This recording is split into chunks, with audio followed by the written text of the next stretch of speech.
जो सुबह से शाम और शाम से फिर सुबह तक इतनी मेहनत करने को तैयार है कि अल्लाह उसकी कलम में इतनी ताकत दे कि उसकी एक सिग्नेचर से हजारों लोगों को इंसाफ मिल सके।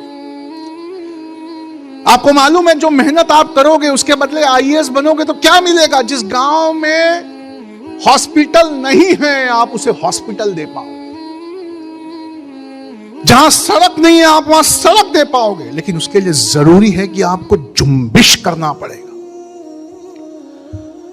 अगर आप इस नियत से पढ़ाई करें कि परवरदिगार मैं उस मनसब पर फाइज होकर कुरान में जो तूने इंसाफ के अहकाम दिए हैं उन्हें लागू करने के लिए मैं उस मनसब पर बैठना चाहता हूं तेरी अता से, इसलिए मैं सवेरे से शाम पढ़ाई करना चाहता हूं। आपको पता है आपका रब आपका खाना पीना सोना उठना सब इबादत में शुमार कर लेगा। आपको शायद रोजे महशर इतने नफिल नमाज पढ़ने का सवाब मिले जो आपने पढ़ी भी नहीं है।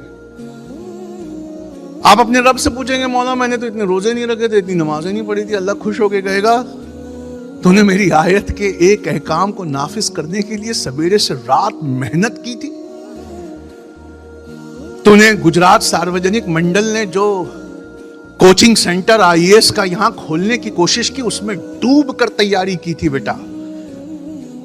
दरअसल तूने मेरे अहकाम को लागू करने के लिए अपनी जान लगाई थी, उसके बदले ये सब ले ले, उसके बदले ये सब ले। अगर इक्तिदार वाली पोस्टों पे नहीं जाओगे, अगर आने वाली टेक्नोलॉजी को सीख कर उस पे काबिज नहीं होगे, अगर अपनी मेहनत से कोई हलाल बिजनेस खड़ा नहीं करोगे, अगर कुछ बदलने लायक अभी से पढ़ने का तरीका नहीं चेंज करोगे तो याद रखना जिंदगी भर दूसरों की जूतियां उठाओगे, जिंदगी भर दूसरों की जूतियां उठाओगे, दूसरों के तलवे चाटोगे। और तलवे चाट कर जब आओगे ना तो 5 बार असली आका के सामने सिर झुकाने का एहतिमाम करोगे। लेकिन तुम वही नौकर बनकर रह जाओगे जो आका का कोई हुक्म बजा नहीं लाता, बस उसके आए हुक्मों को खड़े होकर हाथ मानकर उसी के सामने दोहराता है। अगर तुम चाहते हो कि रोजे महशर तुम्हें माफ कर दिया जाए तो इसके लिए भी जरूरी है कि तुम किसी ऐसे मनसब ऐसी पोस्ट की तैयारी करो जहां कम से कम एक आयत जो इंसाफ पर आई है, एक आयत जो गरीबों के हक पर आई है उसे काबिज कर सको। इसके लिए भी अगर तैयारी कर दोगे तो तुम्हारी पूरी जिंदगी जाहिद की जिंदगी में शुमार की जाएगी। वरना तुम्हारी खाली सलामी है वो नमाज जो तुम्हारे मुंह पर मार दी जाएगी। ऐसा नौकर अव्वल दर्जे का झूठा और बेईमान होता है। जबान से अल्लाह को आका कहता है लेकिन अमल से सारी दुनिया को आका कहता फिरता है। रोजे नमाज तस्बीह तिलावत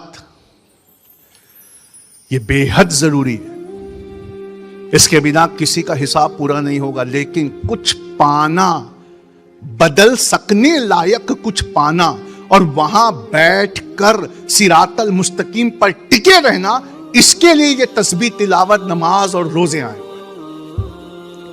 तुम जब तक वहां बैठोगे ही नहीं, तुम किसी काम के हो। कोरोना में सारे कोरोना का इल्जाम तबलीगी जमात पर लगा दिया गया। स्टूडियो में एक नहीं था तुम में से, कोर्ट में एक नहीं था तुम में से, सोशल मीडिया में एक नहीं था तुम में से, न तुम में से कोई असेंबली में था। सारे कोरोना का इल्जाम तुम्हारे सर, तुम्हारे मजहब पर मर दिया गया। क्यों मर दिया गया? क्योंकि तुमने दुनियावी पढ़ाई करके वो मनसब कभी पाया ही नहीं जहां तुम अपने मजहब को खड़े होकर डिफेंड कर सको।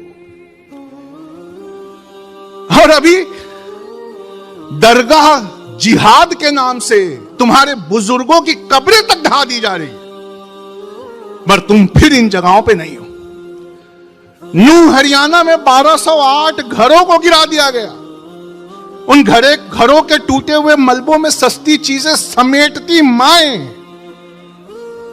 वो तुम्हारी तरफ देखकर पूछ रही है तुम में से कोई मेहनत करने वाला? वो तुम्हारी तरफ देखकर जेलों में मार खाते बेगुनाह लोग और बाहर सिसक कर भीख मांगते उनके बच्चे तुम्हारी तरफ देख रहे हैं कि है तुम में से कोई तैयारी करने वाला? है कोई ऐसा वकील तुम में? है कोई माई का लाल जो इतना गोल्ड मेडल ले आए वकालत में कि उन लोगों की बेगुनाहों की जमानत करवा सके? दुनिया कहती है मुसलमान सबसे ज्यादा जेल में है। दुनिया जानबूझकर पूरा सच नहीं बताती। सबसे ज्यादा बेगुनाह जो कौम जेल में है वो हम हैं। हम जेल में नहीं है, हमें बेगुनाह जेलों में रखा गया है। क्यों? क्योंकि बाहर उसकी ये कौम कहीं सोशल मीडिया में गुम हो गई।